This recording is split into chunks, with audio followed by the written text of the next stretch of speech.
Bismillah, alhamdulillah, ve salatu ve selamu ala Resulillah. Hormatly musulman doganlar, bugünkü sorak jogabymyzda sizden koronavirusu barada gelen soralara jogap bermäge çalışarız. Indi doganymyz diýipdir, koronavirusu döwrüne orada tutmak nähil bolarka, ýagny adam aşsuwsuz wagty immuniteti hasam peselýär diýilýär. Yaşayan yurdunda bar ýagdaýyna nähili, ýok ýagdaýyna nähili we jumuat tarawy namazyň ýagdaýyna nähili şu ýagdaýlar barada fetwa barmy diýipdir. Şolaryň hemmesi bir kişiň soragy. İkinji sorak, koronavirusu Kur'an'a geçýärmi? Indi tertip boýunça ýanky birinji sorakdan başlasak ýa-da birinji soraklardan. Koronavirusu döwrüne orada tutmak nähili bolarka? Yani adam aç, susuz wagty immuniteti hasam peselýär diýilýär. Hassalar iki bölünýär musulman doganlar. Birinji topardaklar aslynda sagdyn, emma Ramazan aýyna hassalanan kişiler.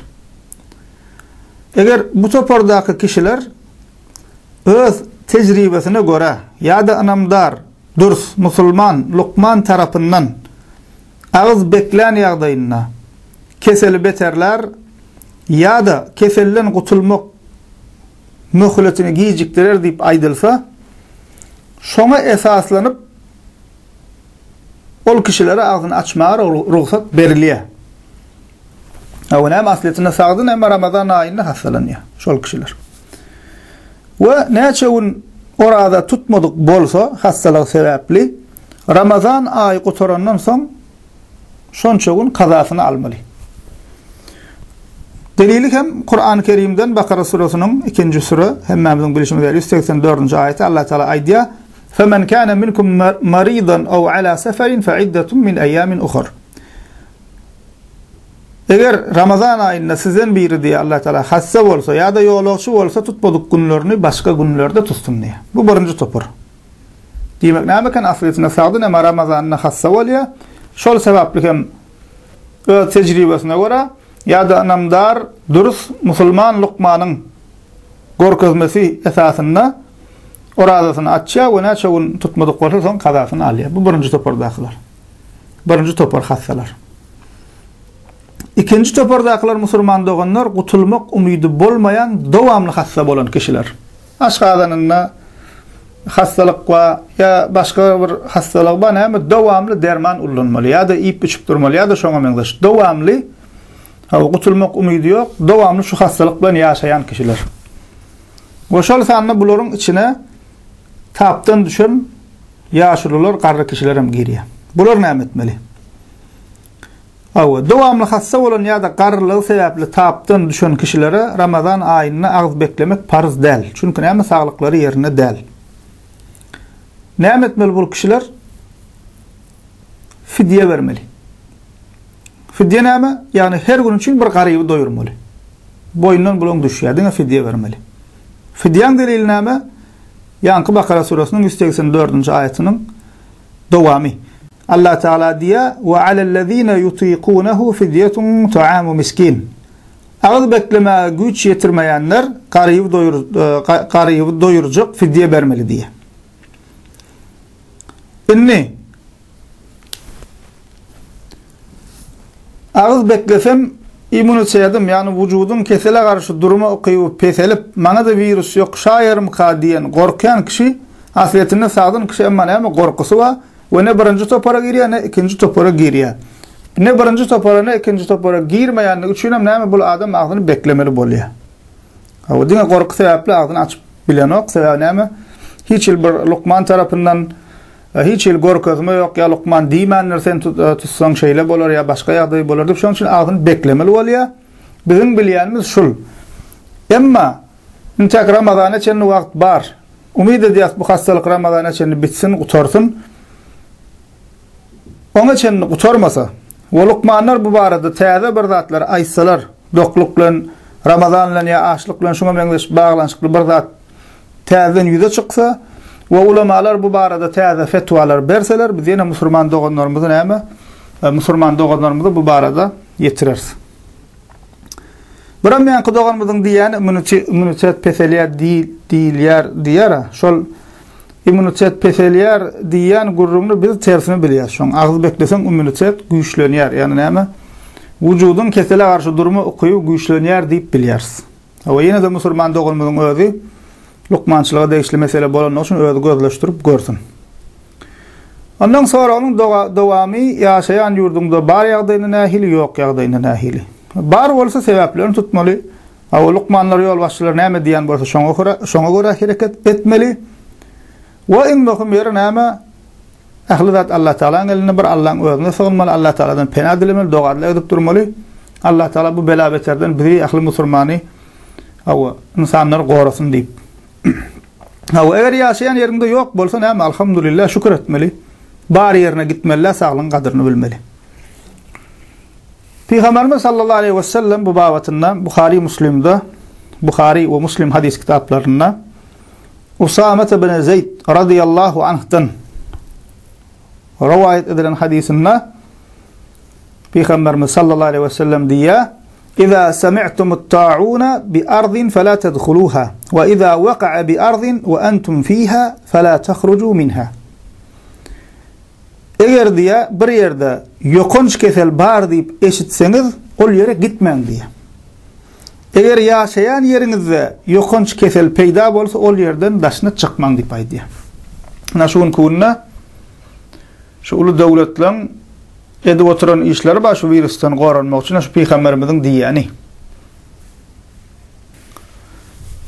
Peygamberimiz sallallahu aleyhi ve sellem 1400 ýyl mundan öň bize şu hili ýagdaýda nähilek özümizi alyp barmalydygyny näme öwredýär?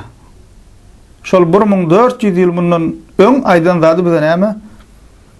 Ýolumuzy ýagtalyp dur. Şoň üçin näme musulmandygyny ýene bir gezek musulman hukmyny biz näme?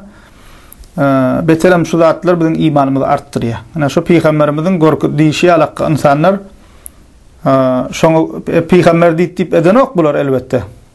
Köp bölegi. Emma näme şu gorkozma göre hereket edýänliklerini görýär. Yani Peygamberimiziň diýişi alaqy ýollar ýapyp çykmaň, girmäň diýip näme? Goranmak üçin şu keselden. Onsoň bu dogalymyzyň soragyň dowamy we jumuga tarawa namazyň ýagdaýyna hilek musulman dogan bu barada alimler köp ýurtlaryň müftülükleri fetvany berdi. Şu kesel sebäple adamlara hop awan ýaly saglygyna birek ziýan bermez ýaly wagtlaýynça cuma we jemaat namazlary mescitlerde näme edildi wagtlaýynça togtadyldy. Diňe azan aýdylýar, belki muezzin badyr, azançy badyr, ýani kömekçiler badyr, azanly kişiler belki kılýarlar käbir ýerlerde. Şoň üçin buny hem wagtlaýynça ýatyrmaklyga fetwa berildi. Tarawa namazy hem Ramazan eçen eger dowam etse bu ýagdaý şu tarawa namazy hem näme şol sanna bolýar. Hawa. Emma näme ýanky diýişmeli azanlar aýdylýar, belki 3-4 kişi bolup jemaat bolýanlar. Öz işlerine 5 wagt namaz üçin jemaata barýan bolmaklar mümkin käbir ýerlerde. Indi ikinji soraga geçsek, Kur'an'a koronavirusu Kur'an'a geçýärmi diýip sorapdyr musulman doganymyz. Ýalňyşmasa bu musulman doganymyzyň internetde görüp soraýan bolmaly. Şu internetde ýam ýalňyşmasam bir ay gowrak gurrun ýaýrady. Kur'an'a bir gylçyk ýamış, koronavirusyň dermanymyş diýip gurrun ýaýrady. Şondan eşitip soraýan bolmagy ihtimal. Bu gurrunun asly nerden gelýär musulman doganlar? Eýlanda bir kişi diýär düşünde bir pir welini görýär. Pir oňa diýär Kur'an-ı Kerim'iň Bakara surasyny şeýdip Kur'an açdy, Bakara surasynyň sahypalaryny geçir. Hawa geçirip barýakan arasyna bir gyljas çykar. Soň şo gyly suwa salyp çykar, soňam şol suwy iç, şeýdip koronavirusdan goran diýip näme düşünne aýdýarmyş. Şu gurrun ýaýradyldy. Yani kıdışımel bir aydan gowrak internette hemme yerde ýaýratdylar şunu. Şu wagt biz Allah'ın ayetina aýdal Peygamber sallallahu aleyhi ve sellem sahih hadisine aýdal buňal çaltlyk bilen ýaýramaz. Emma şuňa meňdeş ýalňyş asly esasy bolmayan batyl zatlar gaty bir şeytanam ýardam edýän ýalyk bakym ýaýrady. Dünýäň her ýerine ýaýrady. Hawa. Bu batyl gurrun, asly esasy bolmayan gurrun, musulman adam bu hili zatlara inanmaly däl.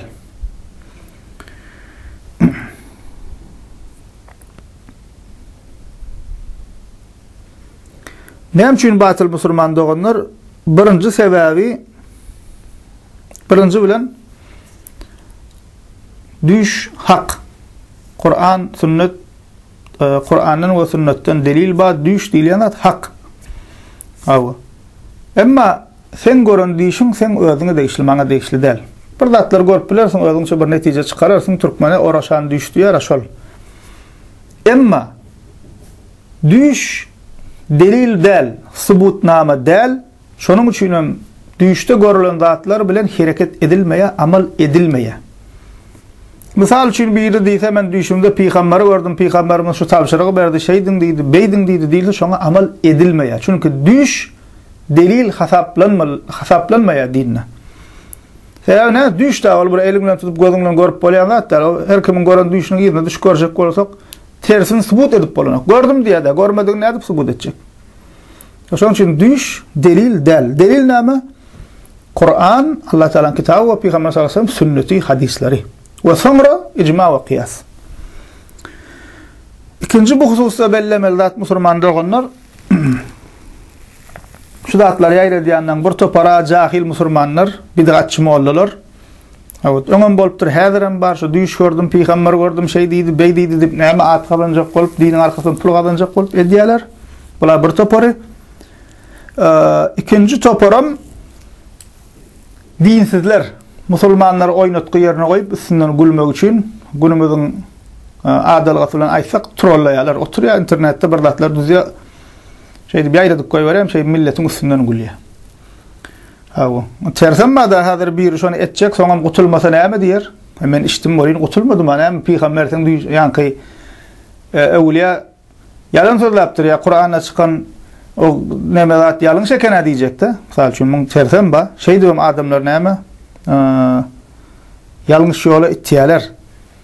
Hawa. Ol bir ýene bir husus, bunu aýdan toslan kişi näme diýipdir? Bakara suresinde diýipdir.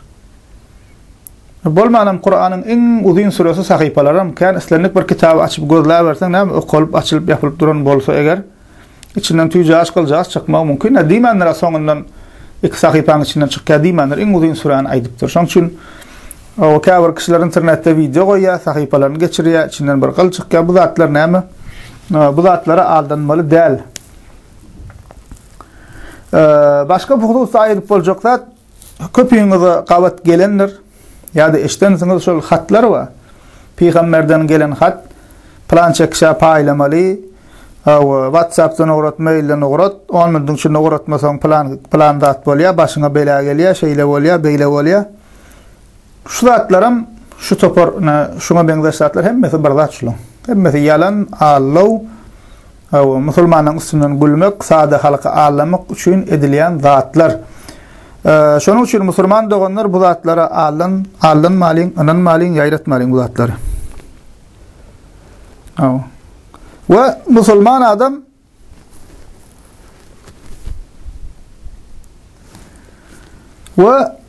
musulman adam Kur'an-ı Kerim'in içinden gıl gözlemeli däl.